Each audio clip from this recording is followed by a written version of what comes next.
حاج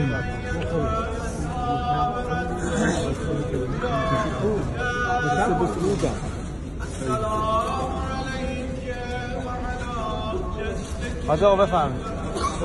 حاج آقا بفرمایید.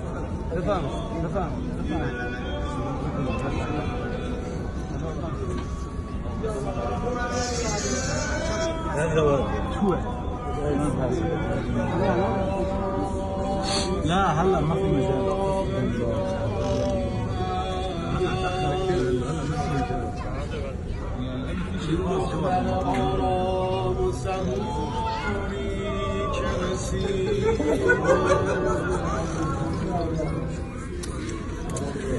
از شغل علی سفره به اندازه یک شب انداخت به شکرانه نوری که رسیده کاشانه اهل دل و میخانه اصلی دنیا و سماوات و حوادث زودتر اگر تخلیه کنن اسم خوش او برد شده در شهر مدینه به چه گلی چشم و دلت فاطمه روشن لبخند نشسته به لب حضرت ساقی مرضی دلش وا شده از دیدن دختر تا آمده لبریز شده چشمه تسلیم کامل شده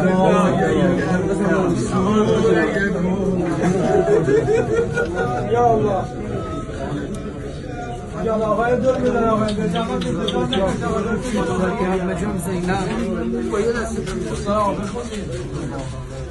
زری هم بجان زینب باز شد داخل زری هستیم جاتون خالیه ای برادر زینب خدا حافظ ای برادر زینب خونت داد در برابر زینب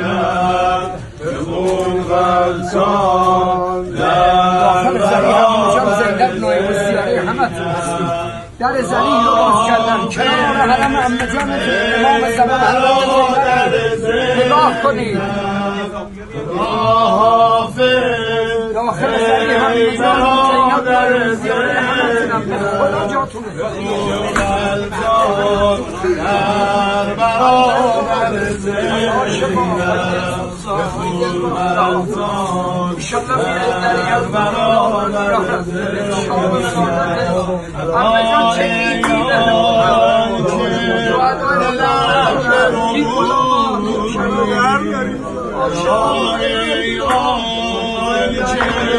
دلم بربودی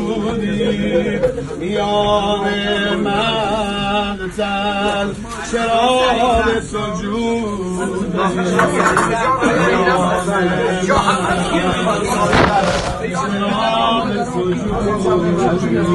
حسین جانه آبروی یارم حسین جانه آبروی یارم دین سلیمان به حلقه خانم دین سلیمان به حلقه خانم حسین جانه عمه جان یا زینب ایام خانم جان ایام دستری شدن مادرتونه زینب جان 4 سال بیشتر نداشتید چادر یتیمی سر کردید خانم جان قربونتون برم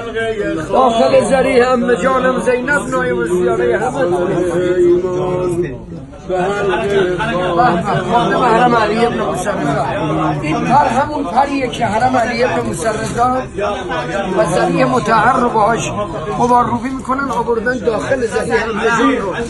مبارروبی کنن. یا عقیلة العرب یا زینب نایب الزیاره همه تون داخل زریح همه جان یا علی.